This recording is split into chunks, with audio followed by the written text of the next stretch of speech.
This is going to be a quick video on how we would splice a loop into our hollow core line using our hollow Spectra needle kit. I already have a Sharpie mark here on my line.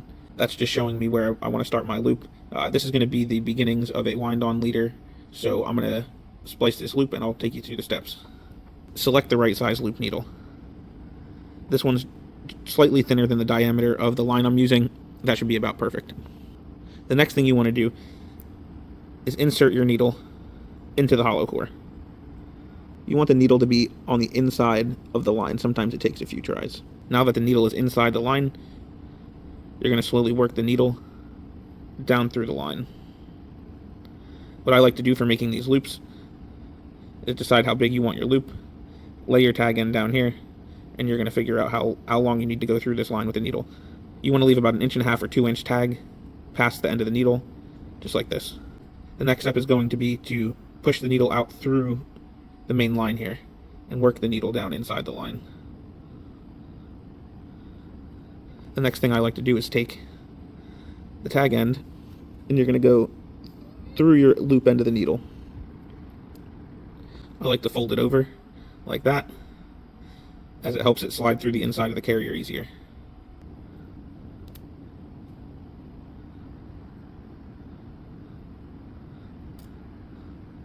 So now I've got the loop at the size that I need. I'm just going to work my fingers down the line here, take out any slack, and you end up with about 1 inch long piece right here.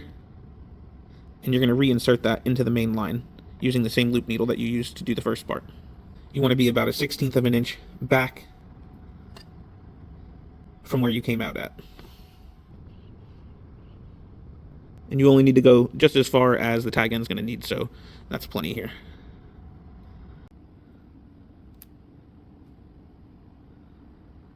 Go back to your loop, get it set at the size you need.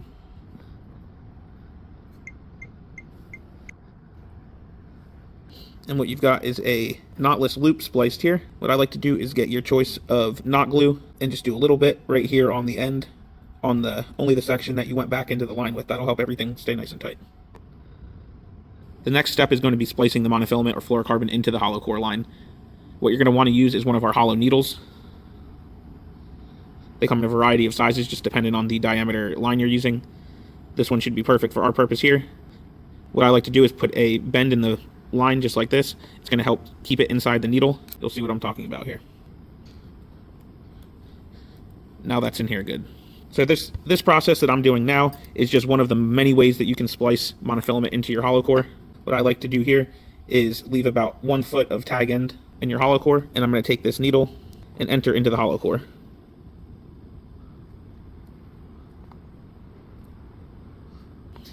Just like that. You're going to slowly work this needle through your hollow core line until you get up to where we made the loop knot placement before.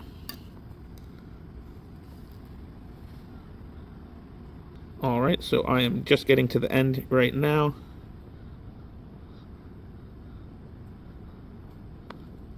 And what you're going to do is pull this needle all the way out. There's that bent piece I was talking about before. You're going to take that piece now that it's cut, and your loop is right here, and work this down until the monofilament or fluorocarbon is gone inside the leader there. Now to finish this, there's a few different ways to do it. Some guys like to use wax floss and whip this knot right along here, securing the piece. Some guys will use a bobbin and some thread and do a similar idea.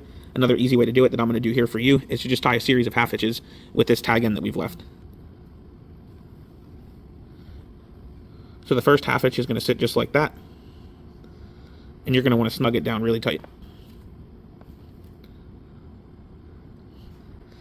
I'm going to tie about 12 of these knots, and I'll get back to you. Okay, so after about 12 of these knots, it's going to look something like this. You'll have your loop end here, and it'll finish like that. There's a few different ways to finish this knot as well. What I'm going to do is what's called a risotto finish. I'm going to do that real quick. Pretty much all you need to do for that is you're going to wrap this 3 times this way, and now unwrap this 3 times this way. And it's going to stack back up on top of itself here. You can give that a good cinch down. Alright, so I've got that Rizzuto cinched down. And this is going to be your wind-on leader. The same glue that I would use on this side right here, I would also use just a slight amount on top of this just to lock everything in place. And you should be good to go.